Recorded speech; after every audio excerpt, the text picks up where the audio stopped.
Je suis Fouad Abdelmoumni.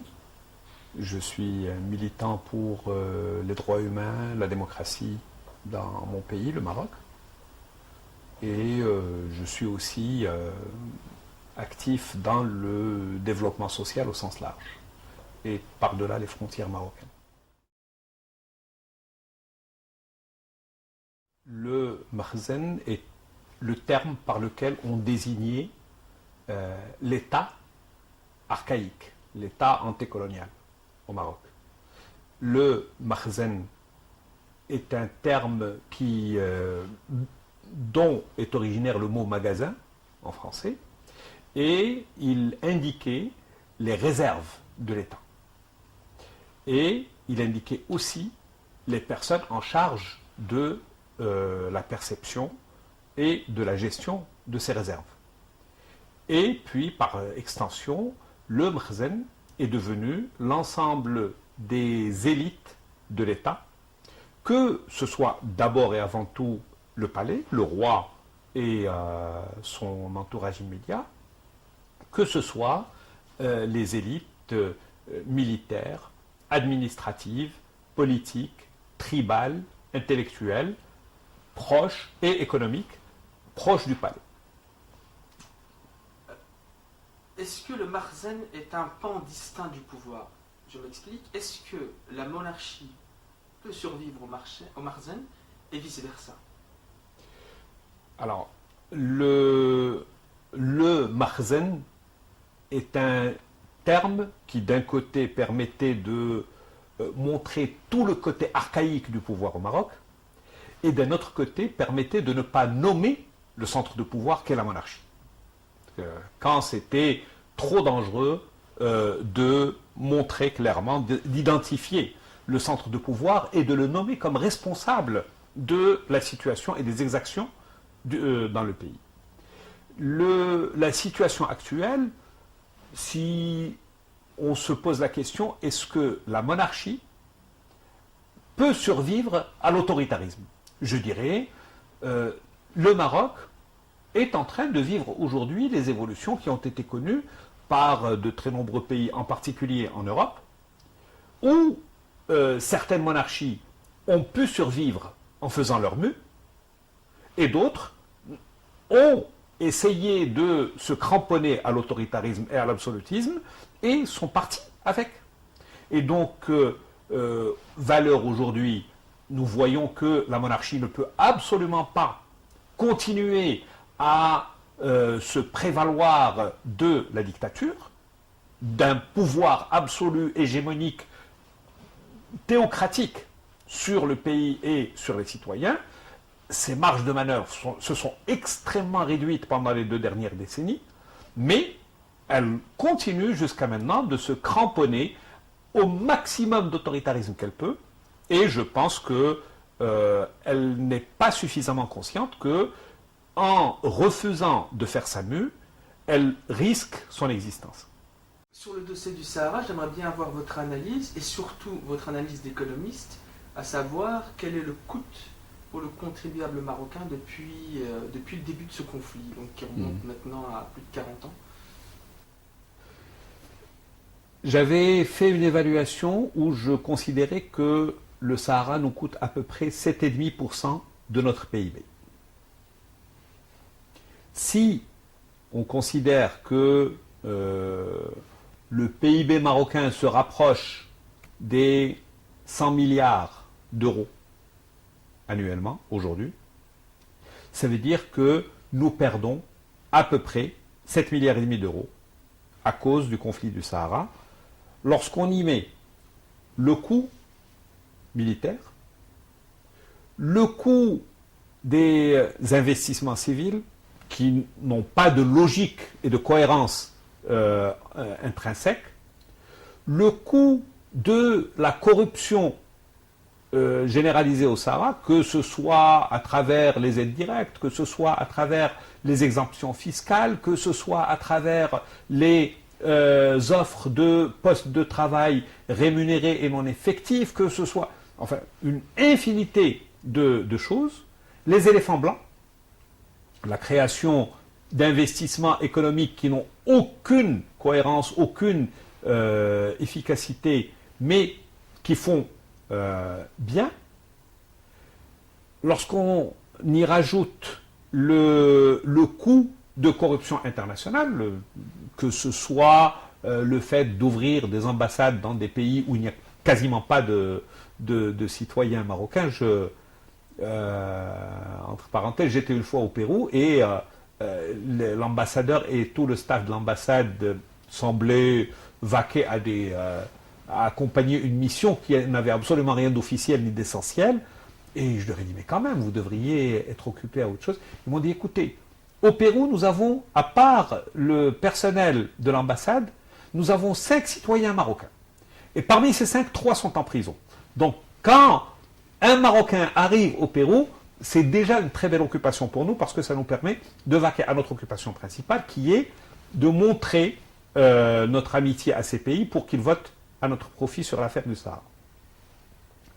Alors, je rajoute évidemment ce que je citais tout à l'heure, acheter le TGV chez les Français, c'était parce que la France menaçait de ne plus utiliser la menace de droit de veto au sein du Conseil de sécurité si jamais une résolution inamicale à l'égard des positions marocaines venait à se faire valoir au sein du Conseil de sécurité. Pour donner une illustration que les gens pourront comparer, l'armée marocaine coûte officiellement, dans le budget affiché, 5,1% du PIB en moyenne générale d'après la CIA. Alors que la moyenne mondiale est de 1,9. Donc rien qu'à venir à une situation banalisée du Maroc en matière militaire, permettrait de gagner chaque année 3,2 points de PIB. Imaginez 3,2 points de croissance rajoutés à votre économie. C'est phénoménal. Et multipliez ça par 40 ans. Donc, nous ne parlons pas de peanuts, nous parlons de quelque chose d'absolument colossal. Le problème est que l'État est tellement focalisé sur l'affaire du Sahara et sur le rejet du débat. Les élites sont tellement tétanisées et inhibées par la peur de se faire rabrouer, de se faire reprendre, que c'est un débat qui n'existe pas. Personne n'ose simplement aller faire une recherche académique, faire des comparaisons internationales et s'ouvrir au débat sur est-ce qu'on peut continuer indéfiniment dans ce conflit qui est effectivement de basse intensité, qui n'est pas un conflit ouvert avec des risques de conflagration régionale majeurs. Au moins, on doit rendre cette justice aux États de la région, le Marocain compris, qu'ils ont su réfréner leurs ardeurs, mais on est quand même dans un cancer qui empêche le progrès de toute la région, qui empêche son intégration et dont la résolution, pour moi, est une priorité absolument vitale si on veut un tant soit peu commencer à discuter progrès de la région.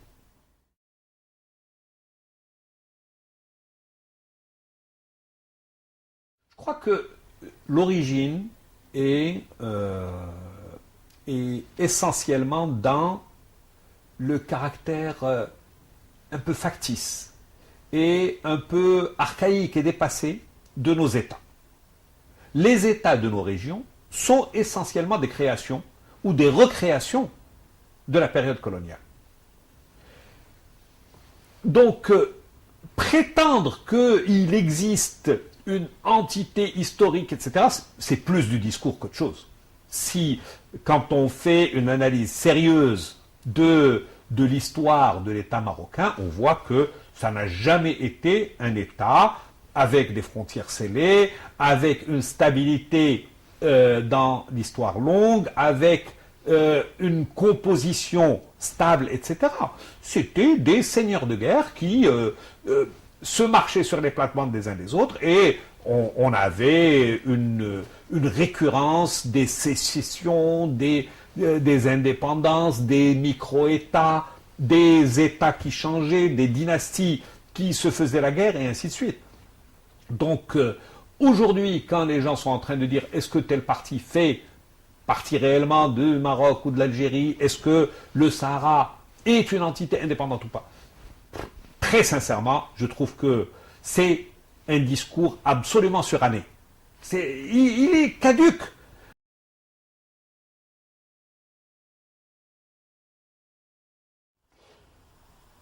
L'État marocain bénéficie globalement d'une bonne presse en Occident. Ça vient d'abord et essentiellement du fait que la stratégie de Hassan II a été de se construire une fréquentabilité sur la base de « je suis le gendarme de l'Occident ». En Afrique, le fait que l'armée marocaine était toujours partante pour défendre les intérêts occidentaux dans le conflit Est-Ouest, ou dans ce qui pouvait ressembler à des expressions du conflit Est-Ouest, a donné une place particulière au Maroc dans l'échiquier international. Le second élément est que l'État marocain a beaucoup tablé sur les intérêts imbriqués avec l'Occident.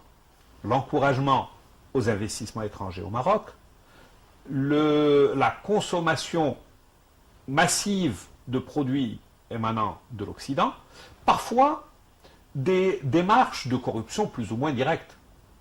Quand on entend, quand on lit la littérature sur Paris-Marrakech, quand on lit la littérature sur les raisons pour lesquelles le Maroc est en train d'acheter à outrance les équipements militaires américains et français, quand on lit pourquoi le Maroc a acheté la technologie française sans même passer par un appel d'offres pour installer un TGV qui est vraiment le dernier des besoins du Maroc et des Marocaines et des Marocains, il est clair que la diplomatie Pastilla a joué énormément dans cette fréquentabilité.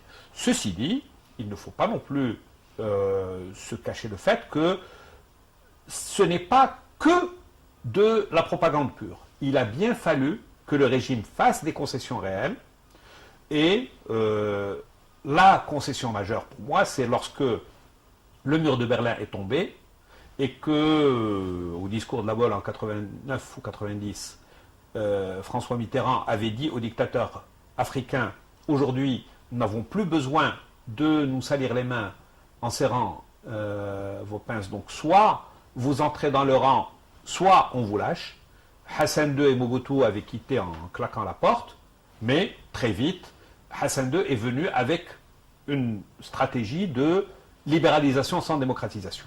Et libéralisation, c'était ouvrir des espaces dans lesquels les gens pouvaient s'exprimer, pouvaient s'organiser, pouvaient manifester, tout en maintenant la répression. La répression au Maroc ne s'est jamais démentie, mais elle s'est, à chaque période historique, adressée à un pan spécifique de l'espace public. Donc ça a été les nationalistes, ça a été les socialistes, ça a été les communistes, ça a été les militaires, ça a été les Sahraouis, ça a été les marxistes, ça a été les syndicalistes et ainsi de suite. Et il faut dire que cette répression avait été suffisamment efficace essentiellement pendant les années 70 pour que Hassan II roule sur du velours pendant les années 80 et puisse, à la fin des années 80, faire des concessions qui n'allaient entraîner aucun risque de remise en cause de ses attributs absolutistes.